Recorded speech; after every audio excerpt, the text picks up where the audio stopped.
There must have been some point, almost 30 years ago now, when Teddy Hart looked like a sure thing. A part of one of the great wrestling families, nephew of Bret and Owen Hart, grandchild of Stu, and still one of the youngest wrestlers to ever sign a WWE developmental contract at the age of just 18. And, well, he managed to blow the lot for no other reason, really, than simply being an unmitigated idiot who's had attitude problems just about everywhere, has had endless troubles with the law, makes the most outlandish and ludicrous claims about his career, and for whom in-ring action consists of nothing but doing the craziest things possible in order to get himself over, regardless of how stupid it may be and how it may affect anyone else in the ring. He's pretty wild, to say the least. To listen to him talk, he should be someone with the same status as The Rock or John Cena. And that's not just chucking in names out of thin air, that's literally people who he's compared himself to. In Teddy's world, basically none of his contemporaries were fit to lick his boots, and he'd be right up at the very top of the whole of the entertainment world, let alone wrestling, if it weren't for various things getting in the way that shockingly aren't himself. Whether it's his Uncle Bret punching Vince, people not covering for him, various wacky theories he believes in, or people simply not being on his level and getting his vision for what pro wrestling should be. Obviously there's no end of Teddy Hart antics I could get into. This could be one massive list, an iceberg that one's almost as deep and as dark as the Mariana Trench. However, I want to focus on one particular incident because I think that it is, unquestionably, the definitive in-ring example of Teddy Hart's prickishness, his terrible attitude, and why he never managed to get anywhere close to the career that, considering his pedigree, he should have had. It is of course that one big match from Ring of Honor in 2003, the main event spectacles scramble cage match between Teddy and Jack Evans, the Backseat Boys, the Spanish announce team, Special K and the Carnage Crew. Sure, it's certainly a match that from the outset screams Spotfest, one where there's not going to be even the slightest scintilla of psychology and the flippy dial is going to be turned all the way up to 11. And from bell to bell the match absolutely delivers on that. However, one person in the match would end up taking things just a little bit too far, and you don't need me to tell you who that is. So how did Teddy Hart screw things up so hard in just one night to a point where he was utterly shunned from a company, bags chucked out into the street and all, to a point where he had one of the all-time legendary wrestling screeds written about him? Well, let's get into it and head back to late 2003 to see just how it all went down. Then back up a cage, and then right back down again. And again and again and again. So, a quick summary before we get into the bout itself. Teddy Hart had been on the indie scene since his initial WWE developmental contract ended because of, can you guess? Yeah, attitude problems. Whether it was getting dropped from Dory Funk's Wrestling Academy back in 1998, or apparently going wild in hotel rooms, it eventually got to a point where officials simply decided he wasn't mature enough for the road, and they'd just had enough of him. He made his debut with ROH in late September of 03, beating TJ Wilson, better known as Tyson Kidd, and his involvement in the upcoming Big Cage Scramble is set up by Special K, the big group of ravers, mocking him backstage and saying that he's no high flyer, which naturally results in Teddy attacking the rich kids later on. And so he's going to take part in the big match, teaming up with Jack Evans. Other than that, there's not exactly a whole lot of major story going into this one, although there's certainly a fair bit of rivalry. You've got the Backseat Boys and the Spanish announce team who've taken on each other a hell of a lot, and the Carnage Crew have a pretty long-standing beef with Special K, seeing as they're such polar opposites.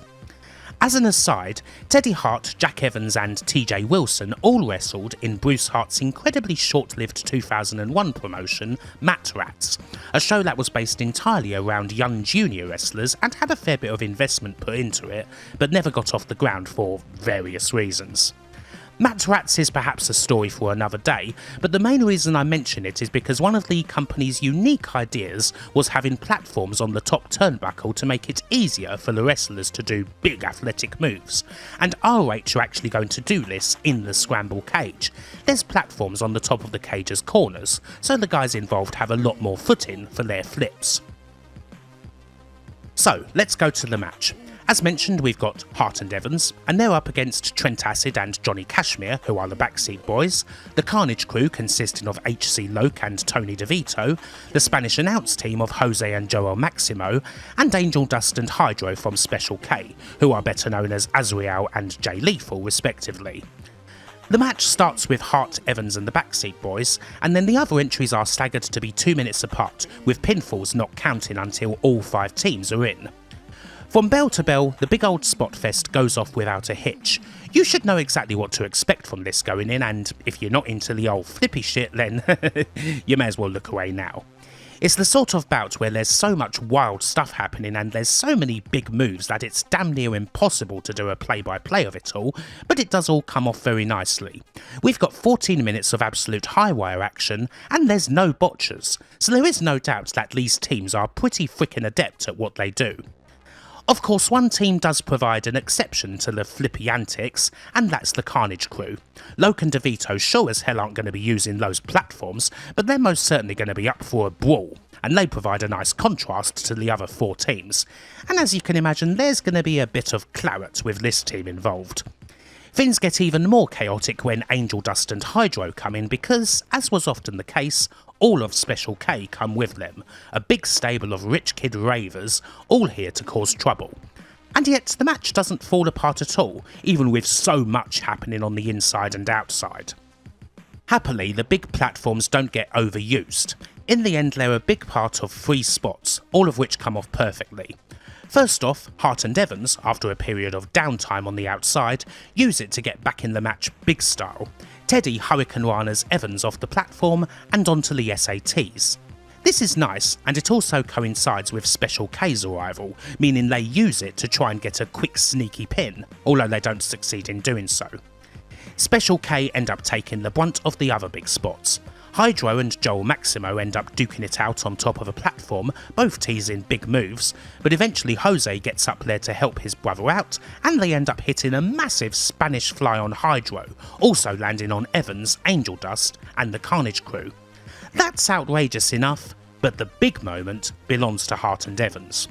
With the rest of Special K still causing no end of trouble and running interference, they somehow need to all be taken out. And that happens when both Teddy Hart and Jack Evans get on the same platform. First up, Teddy Hart executes a massive Phoenix splash from the top of the cage to the frickin' floor, and then, just as the Ravers are recovering, well, not to be outdone, Evans executes one of the most dangerous moves of them all, a frickin' double moonsault, from the platform to the floor. This is obviously the big move of the whole match, even if the bout's filled with them. A double moonsault is a rare thing, an extremely risky thing. Evans executes it perfectly, and he's well caught. Obviously the crowd lose their minds, and with so many folks taken out of the equation, this leads into the finish of the match. The legal members of Special K are still in the ring, and Carnage crew blast Angel Dust with belts before hitting him with their finisher, the Spike Piledriver. However, the Backseat Boys are still kicking around. They interrupt the pin, take the crowd with kicks, and then they wreck Hydro with their frickin' awesome finisher, the T-Gimmick, to get the pin and win the match in an utterly adrenaline-pumping 14 minutes 15 seconds. If you like spot fests, then you should definitely watch this one, as it's a bloody fine example of the form. And if this were it, if all went exactly as it does on the tape and nothing else happened, we'd be talking about a match where all 5 teams really had their time to shine, although Hart and Evans absolutely shined the most. They had the biggest spots, they were in for the whole duration, and they nailed everything. They shredded the labooba out of it, as the kids might say. With this being Teddy Hart's second ROH match and Jack Evans' ROH debut, this match should have been a whopper of an introduction for them to the company, establishing them as a big force in the tag team division. Unfortunately, a certain idiot decided to go ahead and screw things up completely. As you might expect, the immediate aftermath of the Scramble Cage match was edited out of the Main Event Spectacles DVD. It was, however, included on ROH's Uncensored Volume 1 DVD. Now, as you might expect, it's not easy to come by, being that it's on an indie promotion's quite obscure DVD that's long out of print, and I honestly feared that footage of the incident had basically been scrubbed from the web. However, an internet wrestling legend came through for me, and I've got it here. And so, a massive thank you to the almighty Matthew of Botchamania for providing the footage in question. Anywho, here's what happened. With the match over, and not telling anyone that he was going to do this, Teddy Hart sneaked back into the cage, climbed up to the top of a platform, and did a freaking shooting star press off the cage onto the Special K guys, who weren't expecting it at all, and frankly, it looks nasty as hell, with Hart's legs smashing into angel dust. Carnage Crew immediately went on the attack, hitting Teddy with stiff moves and doing a bit of a beatdown on others with the belt, and you can hear someone shout, "Get him out of here!" At this stage, Loke and DeVito are probably trying to make this look as though it's part of the match, but, well, Teddy Hart is Teddy Hart. You can hear someone else shout, "Piece of shit!" although I'm not quite sure who it was and if it was directed at Teddy or not. Anywho, with Carnage Crew distracted, Teddy gets up, goes up to another cage platform, and frickin' dives like a ragdoll to the floor onto the SATs, who somehow managed to catch him despite this not being planned, and Teddy seemingly just doing God only knows what move, to be honest. This is outrageous, utterly dangerous, and kind of darkly hilarious in one respect. It's almost as if Teddy Hart's sneaking around, playing possum and then getting up to do these flips when the big, mean and nasty Carnage Crew aren't looking. Almost like HC Loke and Tony DeVito are the wrestling version of frickin' Mr. Snodworthy, long-suffering teachers trying in vain to stop Teddy the Menace from getting up to no good. The crew in particular were absolutely raging at this point, and DeVito hits a couple more belt shots on Teddy. It is all messy as hell, to say the least. DeVito gets told to go to the back, and he does, but even after all this, it's still not over. Teddy is suddenly up like nothing's happened, trying to get the crowd's love, and then he goes up top again and backflips into the ring, as a way of celebrating. He then does this again. Both Trent Acid and Jack Evans have tried to celebrate with Teddy, perhaps more as a way to get him to go to the back more than anything else, but Teddy will not be denied, and guess what? He backflips into the ring again, all while Rob Feinstein is out there trying to hold the Carnage Crew back from rushing the ring and doing Teddy an extreme physical discourtesy. Teddy seemingly wants to go up yet again, and having done all these outrageous flips in the post-match, not to mention all that he did in the match, he doesn't feel so good. He spews in the ring. Several times. After this, he finally frickin' leaves the arena. Or at least it looks like he does, but he's still stopping and calling for more cheers. The footage ends with frickin' Gabe Sapolsky coming out and subtly telling Teddy Hart to get the hell to the back already. So, yeah. As you can expect, a lot of folks in the back wanted to beat the hell out of Teddy Hart once he got there, but this didn't end up happening as such. Specifically, Samoa Joe was as mad as a lorry, and a bunch of people kinda needed to hold him back and call him off. You can understand why Joe was so hot, not just because of what Teddy did, but because Samoa Joe was on straight after the scramble cage and now he's going to have to wrestle in a ring that was pockmarked with Teddy Hart's puke. Gabe went absolutely hellfire at Teddy, and you may be surprised at just who calmed Gabe down and gave a more constructive speech to the guy. Frickin' Jim Cornette, of all people, who's also talked about this on his podcast years ago and mentions how he had to help try and stop Joe from wringing Teddy's neck. Cornette tried to explain to Teddy, patiently and reasonably, just what was wrong with what he did, how he really shouldn't try and upstage the other folks in the match in such a way. And after this speech, well, what did Teddy Hart have to say? Well, he said that just like in WWE, folks were simply jealous of what he could do, and that he couldn't believe Gabe Sapolsky wouldn't pat him on the back for what he did in the match. Not long after this, Teddy got the old heave-ho from the locker room, bags and all. Only Rob Feinstein seemed to stick around him, ostensibly to protect Teddy from anyone who was looking to find him and, have a more forceful discussion. It should be noted that Teddy Hart had a bit of previous in this department. Just a couple of months before, he took part in NWA TNA's X Cup and had a match on August 27th against Juventud Guerrera. The match was perfectly good, and while it apparently featured a few too many big kickouts for the taste of some folks in the back, it was Juvi who called them. The main issue happened after Teddy got pinned following a Juvi driver from the middle rope. Instead of selling the move post-match, Teddy instead did a hawk, got straight back up, bowing and looking for people's applause, and did a backflip off the ropes. This did not exactly go down well at all, with Teddy saying that, well, he was just playing to the crowd, and he also got called out for doing AJ Styles' spiral tap in the match, to which his reply was that, well, he'd invented the move, which he called the open heart surgery. In any case, while the match was good, there wasn't a lot of appetite in TNA for flying Teddy back in again from Calgary, and the ROH incident, well, that was 10 times worse. After the show, Teddy tried to explain to Gabe and Feinstein that he'd suffered a concussion during the match and that, when he gets a concussion, he starts to do backflips, and he couldn't remember anything about what he did. They didn't buy this at all because, well, they couldn't feel a lump on his head when Teddy told them to check one out, and he hadn't shown any signs whatsoever of having a concussion during the match. Teddy's concussion apparently occurred quite early on, pretty much the whole fin had been laid out from spot to spot, and Teddy Hart hadn't missed a single one, nor did he have any glassy eyes or any other signs.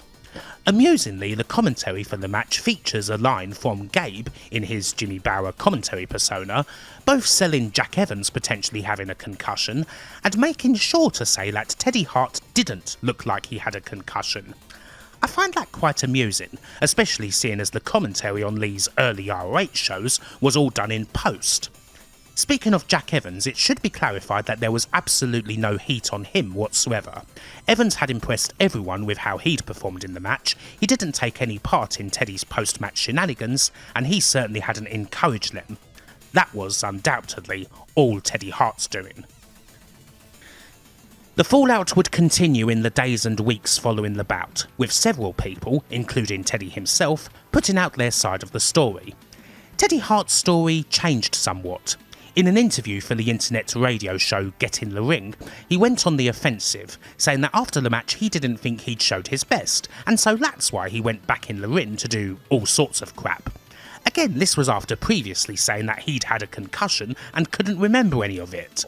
He said as well that the post-match moves, including the shooting star of the cage, were done as a tribute to Owen Hart.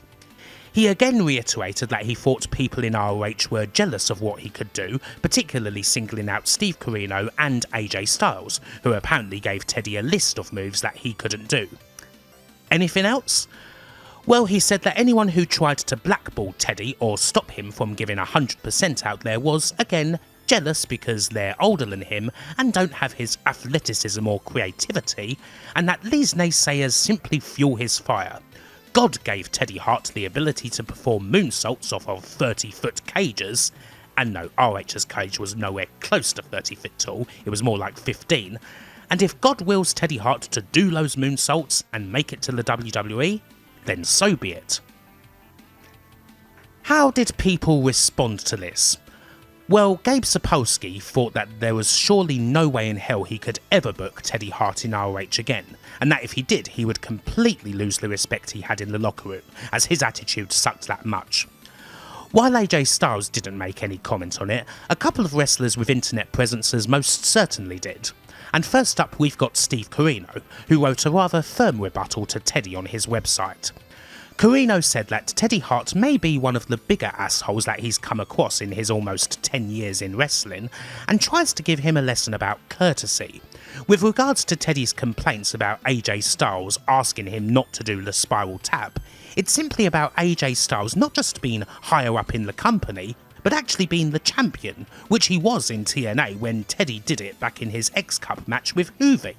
It's basic stuff. You don't use the signature moves of someone who's the champ and is going to be using said move later on in the night, do ya? Even if you apparently invented it. Corino said that, being a Hart, you thought that Teddy would know better, but he doesn't. As far as the scramble cage goes, Carino's post said that rather than trying to get Teddy Hart beat on, his main role was in making sure Samoa Joe didn't rip his head off, and that he wasn't surprised by the whole thing. Having already seen him screw up in 1998 back at Dory Funk's dojo, he was mainly surprised that it took Teddy Hart 2 shows to screw the whole ROH thing up, as he figured that he would simply piss everyone off on his first night.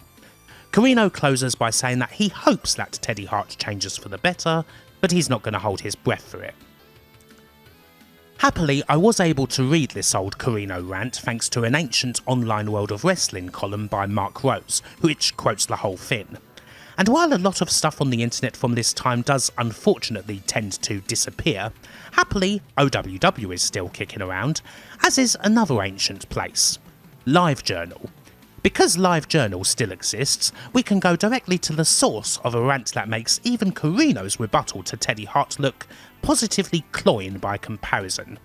Oh yeah, it's time for Punk. CM Punk's LiveJournal hasn't seen a post in 20 years, but it's still online and still has his legendary Teddy Hart post where he goes through his aforementioned appearance on Get in the Ring and roasts the living hell out of every bit of it. Punk hits a few of the same beats as Carino does with regards to AJ Styles and what have you, but there's a lot more juicy details and thoroughly quotable lines. He says how Teddy and his dad called the ROH office 17 times to say that he had no recollection of the match, only for Teddy to kind of wreck that by saying on one call that he'd missed a flight because he was stuck in traffic, at the same time that his dad was trying to explain that his concussion meant that he wasn't able to fly. So, whoops. His dad also tried to sell Teddy Hart as the next Brian Pillman, to which Punk responded, Brian Pillman as the loose cannon worked because it was believable that he could hurt somebody. You, my sad little friend, just annoy the shit out of people. Punk is, as you may expect, incredulous and furious about Hart calling his antics a tribute to Owen, and says that the best tribute Teddy could do to the Rocket would be to sell his boots on eBay. He says that the main reason why he's responding is because of how much danger he put the guys that he did uncalled dives on in, because they had no clue it was coming, and that the business is dangerous enough without kids like Teddy Hart putting anyone in harm's way more than they already are. On the AJ Styles thing, Punk says that backstage after that match with Hoovy, he tried to explain Wrestling 101 to Teddy, as no doubt many others have done, to say why he shouldn't have done it, and all Hart could do was just give him a blank stare and say, I invented that. Punk wonders if he invented being stupid too, amongst other invectives. When Teddy says that the fans were cheering his name and egging him on, Punk responds by saying he was there and the fans certainly weren't chanting, please climb to the top of the cage and do 3 unplanned spots putting everybody who has to break kayfabe and run to catch you in harm's way. As he says, it's a catchy chant, but it didn't happen.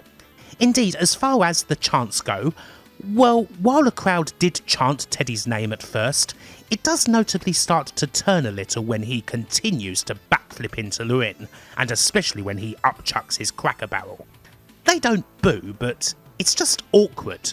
Like when a loud drunk guy tells a joke for the 5th time that night, as if it's the first time he's thought of it, and you kind of don't know how to react, so you just smile and try to force a laugh and hope he doesn't get aggressive. On people being jealous of Teddy due to his young age, Punk points out that American Dragon Bryan Danielson is actually a year younger than Teddy Hart, and that no one is jealous of Teddy because the only standards he sets is as a creepy little no-selling troll who wears sunglasses indoors and changes his outfit 4 times before a show. In closing, Punk says that he hopes Hart enjoys the extra press he's given him, but that he'd bet his life that he would find a way to ruin it with his out-of-control ego and piss-poor attitude. There's no conspiracy, and no one is trying to blackball Teddy Hart. They're just looking out for the safety of themselves and their friends, and for the product because they want to give the fans a good show. They're policing the locker room from a cancer that has no business in a business that he acts like he knows all about, but knows so little. So yeah, 2003 CM Punk, just as nowadays, most certainly has a fine way with words, with the added bonus of the language back then being just so much spicier. It's a shame that he hasn't posted to the LiveJournal in so long. if you're watching this, Punk, as meagre a chance it is that you would be, I really think you need to give us an update. Let everyone know what's been going on. Of course, the big rebuttals from Steve Corino and CM Punk certainly weren't enough to wrap this whole thing up, and they certainly weren't enough to get Teddy Hart to close his mouth. There's even a point in the days after the incident where a fan at a Stampede Wrestling show was heckling Teddy about what happened, Hart got in his face, and the fan frickin' spat on him, at which point Teddy Hart cracked the fan in the chops. So yeah, emotions ran pretty hot about it all, and obviously it wasn't too long before Teddy Hart was talking about it on another wrestling show on internet radio. This time it was the Interactive Interview, and I have again got an old OWW column from Mark Rose to thank for recapping it. I also have this column to thank for another amusing, old if kind of unrelated detail, in which Teddy Hart listed the shorts that he wore in his NWA TNA appearance against Hoovy on eBay. The starting price? $1,000. $1,000 for a pair of Teddy Hart's sweaty old wrestling shorts? Oh, jeez. I sure hope everyone didn't batter down the door all at once. Yeah, shockingly no one bid on the auction. Anywho, I digress. Let's try and break down Teddy Hart's rebuttal to the rebuttals. He goes back to saying that he has no recollection of anything, thanks to his concussion, but he specifically says that Joel Maximo dropped him on his head, causing it. He blames the boys in the back for changing people's opinions about what happened when instead they should be putting over Teddy Hart doing a shooting star press off a cage into the ring, which hadn't been done before.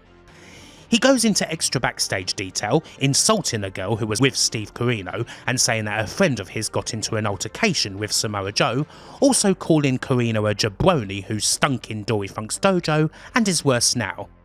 And as for CM Punk, well, Teddy goes full Sergeant Slaughter and changes his name to CM Puke, going so far as to question the veracity of his straight-edge lifestyle. He said that Punk didn't say anything to Teddy Hart because he was too busy trying to score pot backstage, and that it was flattering that Punk cared enough to spend so much time writing a 4-page essay on him. He also calls Corino and Punk panhandling bums who need to hit the gym and quit hitting the McDonald's, and I should also mention at this point that several times in this interview, Teddy Hart says that he's above shit-talking. So anyway, he ends up saying that Corino and CM Punk are welcome to come to Calgary for a shoot fight, and Rob Feinstein is welcome to come and film it. In summary, there's been quite a lot of words about all of this, particularly from Teddy Hart.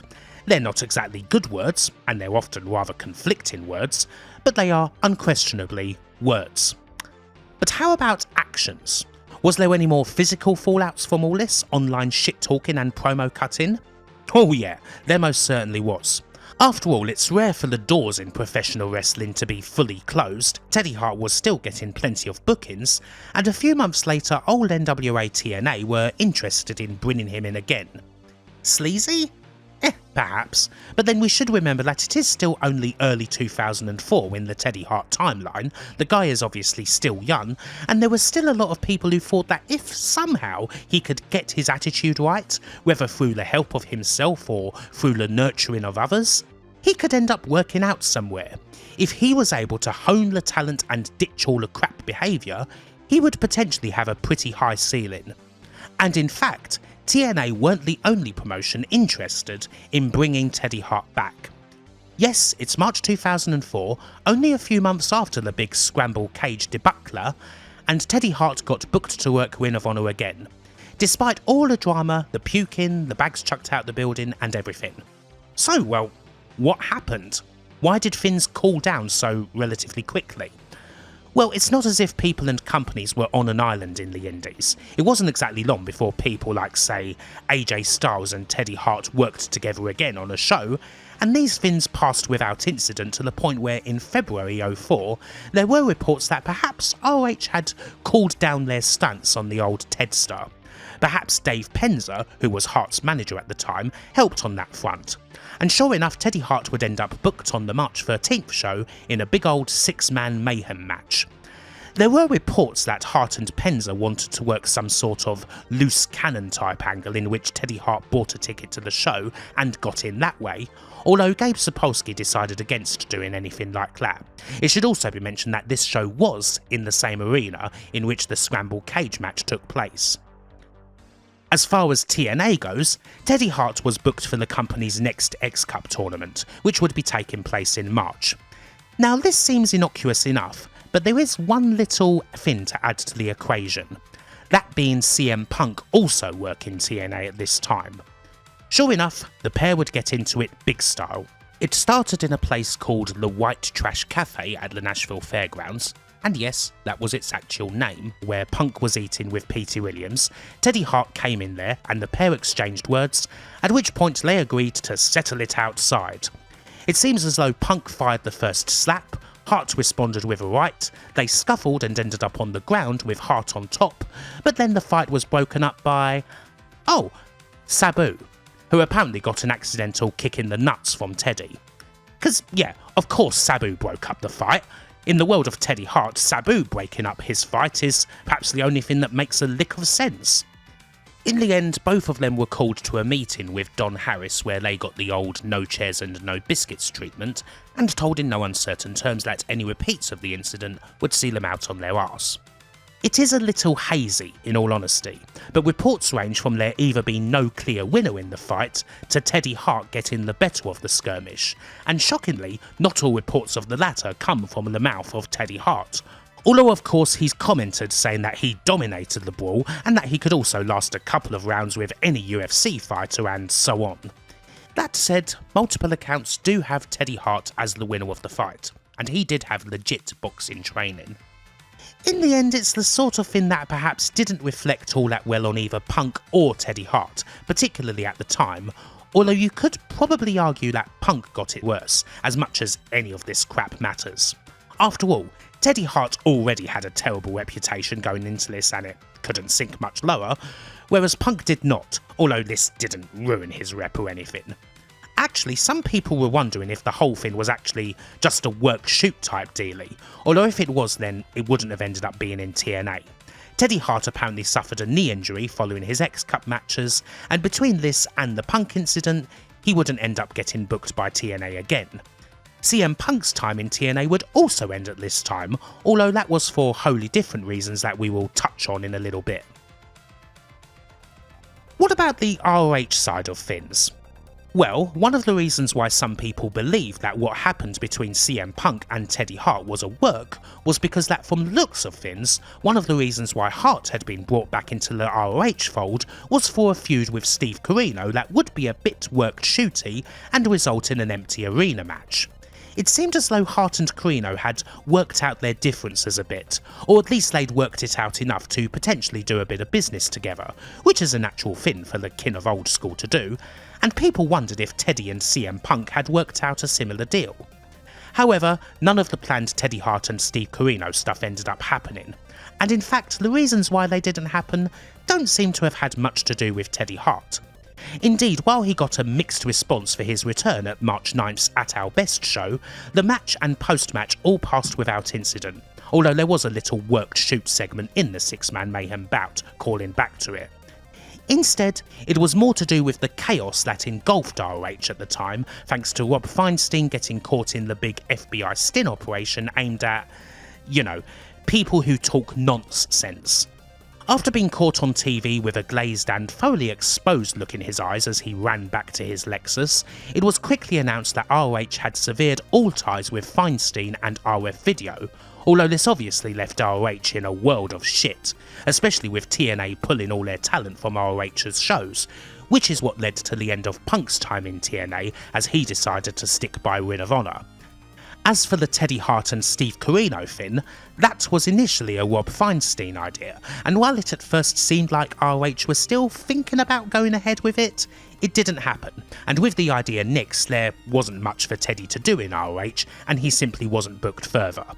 To be honest, with the future looking bleak as hell for the company until Doug Gentry bought the share that belonged to Feinstein and immediately sold it to Carrie Silkin, flying Teddy Hart in from Calgary to not really do a whole lot probably wasn't an ideal thing to do money-wise anyway. There is a little epilogue of sorts because, well, yes, Teddy Hart would work Ring of Honor just one more time, and we may as well see if any shenanigans happened there. We fast forward over 5 frickin' years for Teddy Hart's last ROH appearance, final battle on December 12, 2009 against old partner Jack Evans. The show itself was something of a big deal as, along with it being the company's usual big year-end supercard, it was their first live internet-only pay-per-view. 5 years on, everything's pretty much changed in ROH. Gabe Sapolsky's gone, just about everyone who Teddy Hart previously had beef with back in 2003 and 2004 are gone. It's a pretty different place, so it's not exactly a wild thing to see Teddy Hart get brought back again, even if it would only end up being for one night. There were, of course, some shenanigans involving the bout, although again, it's not something Teddy Hart can actually be blamed for. The initial plan was for Teddy Hart to team with Alex Kozlov against Jack Evans and Rocky Romero, but Hart and Evans were coming in from Mexico, where they'd been working for AAA, on the day of the show, and their flight ended up delayed by several hours. In the end, Hart and Evans did end up arriving in the middle of the show and working on the card, doing a quick 7-minute single spot fest against each other just before the main event, that was eventually won by Evans. And yeah, that's it. Not much drama or anything, really. This was Teddy Hart's last match in ROH, and it was actually also Jack Evans' last bout with the company. Both were with AAA at the time, and they made the decision to basically be full-time there. And that seemingly worked out fine. Well, it did for Jack Evans anyway. Teddy Hart acted like the same massive heat magnet as ever in AAA. Most of the wrestlers and the office couldn't stand him, especially because he kept going on that Uncle Brett was going to whisk him over to WWE any minute now so that he could join the Hart Dynasty stable. Eventually AAA suspended him indefinitely, and no actual reason was given, no specific incident pointed to. From this we can deduce that AAA diagnosed Teddy Hart with a severe case of vaginal irritants. Or in layman's terms, being an annoying c***. And so that wraps up this look at the rather infamous time when Teddy Hart jumped off a cage. Many, many times. Until he puked. As I said in the beginning, if we were to do a whole career look at Teddy Hart, well, this video could have certainly got a lot deeper, and in doing so, it would have certainly got a lot darker. But this is an incident that kind of sums up just how much of a pain in the arse he has generally been throughout the whole career. He takes part in a great match, and then he immediately screws it up. And this is a cycle that's repeated so many times. Right up until the late 2010s, it seemed like Teddy Hart would always end up getting another chance somewhere to see if this time things would be different. Considering how many chances he had, there must be something about him. And yet, it would never work out. He is undoubtedly amongst the biggest names in the whole history of the business who's never come close to achieving his full potential, and for all the wild claims that he makes in interviews both past and present, the blame for that is laid entirely at his feet. Hopefully you've enjoyed this video, and until the next time, bye for now.